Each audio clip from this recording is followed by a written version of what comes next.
So a couple of variations on the previous problem about pumping water out of the cylindrical tank.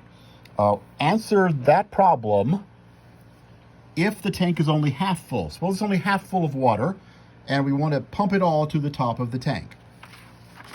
There's what we did when it was full of water, and we got that as our answer.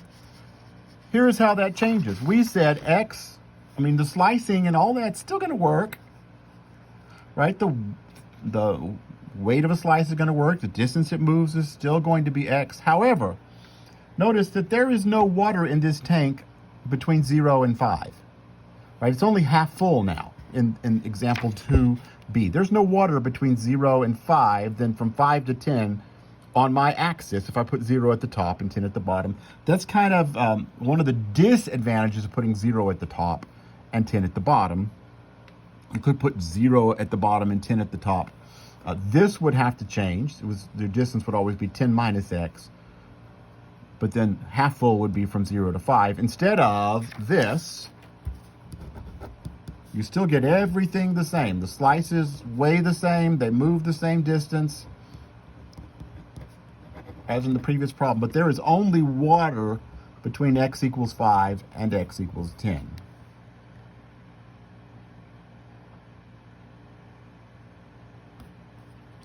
Okay.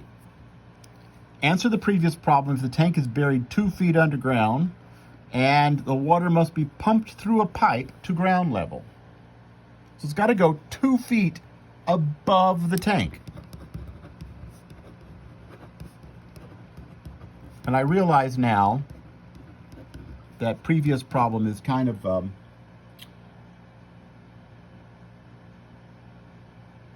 not clear. So am I talking about the half full tank or the full tank? And it turns out that that's not the point we really need to worry about right now. Well, let's just say it's the half full tank. So here's the tank. And now the water has got to go through a pipe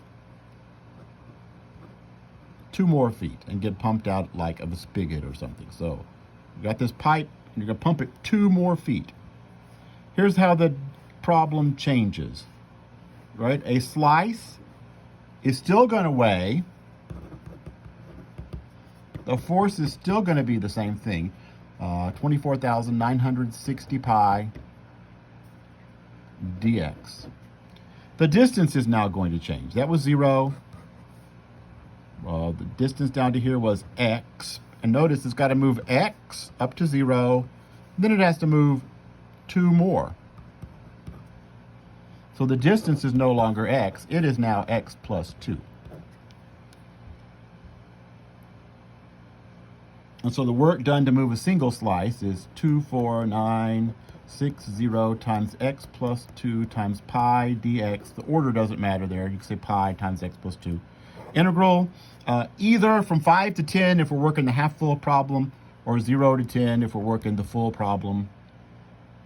And that would be the work done. You've got to move the distance a little more.